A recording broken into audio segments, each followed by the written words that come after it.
আসসালামু আলাইকুম। যখন স্বৈরাচারী এরশাদ পতন হয়, তখনকার ঘটনাটা বলি। স্বৈরাচারী এরশাদ পতন হওয়ার পরে বিচারপতি যে শাহাবুদ্দিন আহমেদ ছিলেন, উনাকে তখন রাষ্ট্রপতির দায়িত্ব নেওয়ার জন্য বলা হয়েছে। কিন্তু উনি কোনোভাবেই রাষ্ট্রপতির দায়িত্ব নিবেন না। কেন নিবে না? কারণ উনি জানতো যে রাষ্ট্রপতির দায়িত্ব নিলে উনার প্রধান বিচারপতির পদ আর থাকবে না। তো যাই হোক পরবর্তীতে সব রাজনৈতিক দল উনাকে অনেক আ রিকোয়েস্ট করার পরে একটা সময় গিয়ে উনি রাজি হইছে। তবে একটা শর্ত দিছে। শর্তটা কি? শর্তটা হচ্ছে যে উনি বিচারপতি যতটুকু মেয়াদ বাকি থাকবে মানে রাষ্ট্রপতি হওয়ার পরেও তো বিচারপতি হওয়ার পরেও তো একটা নির্দিষ্ট একটা মেয়াদ থাকে। ধরেন হচ্ছে ২ বছর, ২ বছর। এখন উনি ১ বছর হওয়ার পরেই সরকার পতন হলো। এখন উনি যেহেতু রাষ্ট্রপতি হবে তাহলে উনার বিচারপতি পদ ছেড়ে দিতে হবে। ছেড়ে দেওয়ার ফলে উনার তো ১ বছর বাকি থাকে। উনি বলছিল যে, "আমার যে ১ বছর বাকি থাকবো" মানে এক্সাম্পল দিচ্ছি আরকি। এক্সাক্টলি ১ বছর না। মানে যেই সময়টা বাকি থাকবে, ওই সময়টা আমি যখন রাষ্ট্রপতি থেকে পদ থেকে যখন ক্ষমতা যখন হস্তান্তর করব, মানে গণতান্ত্রিক দলের কাছে যখন ক্ষমতা হস্তান্তর করব, তো রাষ্ট্রপতি পদ চলে গেলে পুনরায় উনি প্রধান বিচারপতি পদে মানে যাতে বহাল থাকতে পারে এই শর্তে রাজি হইছে। তো এই শর্তে রাজি হয়েছিল। এই যে শর্তে রাজি হওয়ার পরে উনার জন্য শুধুমাত্র সংবিধান পরিবর্তন করা হয়েছিল। কেন পরিবর্তন হয়েছে? তারা যেন উনি রাষ্ট্রপতির দিকে যখন অবসরে দেবেন, মানে রাষ্ট্রপতি দিয়ে চলে যাবেন, তখন যাতে উনি পুনরায় উনার প্রধান বিচারপতি পদে বহাল থাকতে পারেন। একইভাবে ২০১৩ সালে শাহবাগে গড়ে উঠছিল গণজাগরণ মঞ্চ।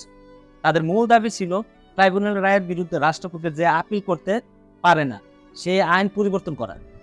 তো সরকার যে আইন পরিবর্তন করছে। তো করার পরে হলো কি সু এই গণজাগরণ মঞ্চের উচিত ছিল তখন তারা মাঠ থেকে চলে যাওয়া। কিন্তু তারা করল কি?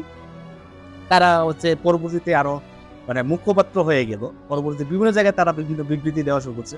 বিশেষ করে ইফতারি সরকার এবং তার আশেপাশে যেগুলো রেসপন্সিবল গুলা ছিল, সবগুলা সেম ভাবে করছে। তারা মনে করতেছিল যে মানুষগুলো তাদের আন্দোলনে সাড়া দিয়ে এসেছিলেন গণজাগরণ মঞ্চে, তারা তাদের সবাই কর্মী।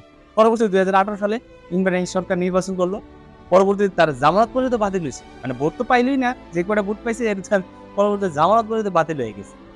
মানে আপনি যারা গণজাগরণ মঞ্চে যারা আসছিল তাদেরকে আপনি কর্মী মনে করেন, তাহলে তো হবে না। সেইম ভাবে ২০২৪ সালে সমন্বয়করা করতেছে কি এখন তারা মনে করতেছে যে তাদের ডাকে যে সাড়া দিচ্ছে এগুলো সব তাদের কর্মী। আমি ঢালাওভাবে বলব না মেক্সিমাম সমন্বয়করা। তারা বিভিন্ন জেলায় সমাবেশ, মিটিং, আলোচনা ইত্যাদি করতেছে। তাও আবার প্রশাসন, পুলিশ এদের সহযোগিতা।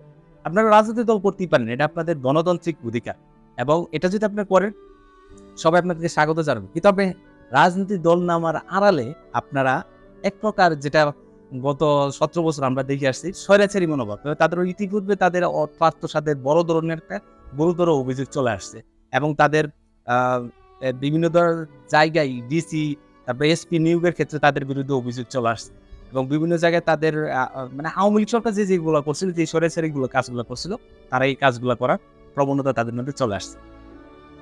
এখন আসেন আমি তাদেরকে কেন আমি কথাগুলো বলতেছি। দেখেন ইমরান সরকার কিন্তু দেখেন আপনাকে যদি আওয়ামী লীগ কিন্তু কোনোভাবে যদি আপনার বাগে পায় তাহলে কিন্তু খবর আছে এটা আপনারা জানেন। বিএনপি, জামাত বা অন্য যে দলগুলো আছে এখন হয়তোবা আপনাদের সাথে তারা নমনীয়। কিন্তু আস্তে তাদের সাথে আপনাদের কিন্তু দূরত্ব তৈরি হয়ে যাচ্ছে এবং এটা এমন পর্যায়ে চলে যাবে তাহলে তাদের কিন্তু আপনি ভালো মানসিকতা দেখছেন কিন্তু পিছনের সাইডটা কিন্তু আপনারা দেখেন না। তাদের খারাপ সাইড কিন্তু অনেক কালো অধ্যায় আছে। সো আপনারা ভাইবেন না যে আপনাদের সাথে জনগণ আছে। না আপনারা যদি মনে করেন যে দেখেন সরকার পতন করে এক জিনিস আর রাষ্ট্র পরিচালনা করা আরেক জিনিস। আপনি সরকার পতন করছেন ওয়েলকাম। ৫ই আগস্টের আগ পর্যন্ত আপনারা যা করছেন সবার সমর্থন ছিল। আপনাদেরকে ওয়েলকাম জানাইছে। আপনাদের অজিমত এটি করব আপনাদের ২ জনকে উপদেষ্টা দেওয়া হয়েছে, একজনকে আ আ বিশেষ সহকারী হিসেবে নিয়োগ দেওয়া হয়েছে। ওয়েলকাম জানাইছে সবাই। কিন্তু ৫ই আগস্টের পরে গত ১.৫ মাসে যে আপনাদের যে কর্মকাণ্ড করছেন এগুলোর বিরুদ্ধে কিন্তু মানুষ একদম বিরক্ত হয়ে যাচ্ছে আস্তে। আপনারা কিন্তু বুঝতে পারতেছেন না যে আপনারা কোন ধরনের ট্র্যাপে পড়েছেন। আপনারা হয়তোবা মানে দল গঠন করতেই পারেন, গঠন করে ইলেকশন করতেই পারেন। অলরেডি অনেকে অনেক কথা বলতেছে। ইমরান সরকার কিন্তু কোনোভাবে অস্ট্রেলিয়া যাওয়ার একটা পাইছিল। উড়োজাহাজ পাইছিল। শেখ হাসিনা একটা হেলিকপ্টার পাইছে। আপনাদের কপালে কিন্তু ব্যান গাড়িও জুটবে না। কেন জুটবে না আপনারা কিন্তু ভালো করেই জানেন। সরকার পরিচালনা অপ্রাপ্ত বয়স্কদের জন্য না। সমন্বয়কদের উচিত সেপ্টেম্বর-অক্টোবর মাসের ভিতরেই তারা এই সমস্ত কাজ থেকে ক্লাসে ফিরে যাওয়া, পরীক্ষায় মনোযোগী দেওয়া, পড়াশোনায় মনোযোগ দেওয়া। ছাত্র হাসিলের পর আবার কোনো জ্বরে দাবার চাল যদি উল্টায় যায় তাহলে সমন্বয়কদের ধুলাই খাল আর জিনজেরা অযোধ্যের। পরিশেষে শেষ বেলায় একটা কথা বলতে চাই যে সবাই সব বিষয় নিয়ে আলোচনা করে, কিন্তু আমাদের সিলেট অঞ্চলে যে চা শ্রমিকরা আছে তাদেরকে নিয়ে কেউ কোনো কথা বলে না। চা শ্রমিকদের নিয়ে এসে ঢালাওভাবে কোনো নিউজ হয় না। আপনারা অনেকেই জানেন হয়তো বা প্রতিদিন ১২ থেকে ১৬ ঘন্টা মানে তারা কাজ করে ৳১৭০ মাত্র পায়। অথচ এদের নিয়ে কেউ কথা বলে না। চা শ্রমিকদের নিয়ে কেউ, ওদিকটা নিয়ে কেউ কথা বলেন। আমি ব্যক্তিগত বিশ্বাস করি চা শ্রমিকদের জন্য অবশ্যই একটা কল্যাণ ট্রাস্ট বা তাদের আলাদা একটা অধিদপ্তর তৈরি করা উচিত। কারণ এই বাংলাদেশের সবচেয়েতে মানে রোহিঙ্গাদের চেয়েও তারা অবহেলিত। ৳১৭০ ১২ ঘন্টা ১৬ ঘন্টা ডিউটি করে।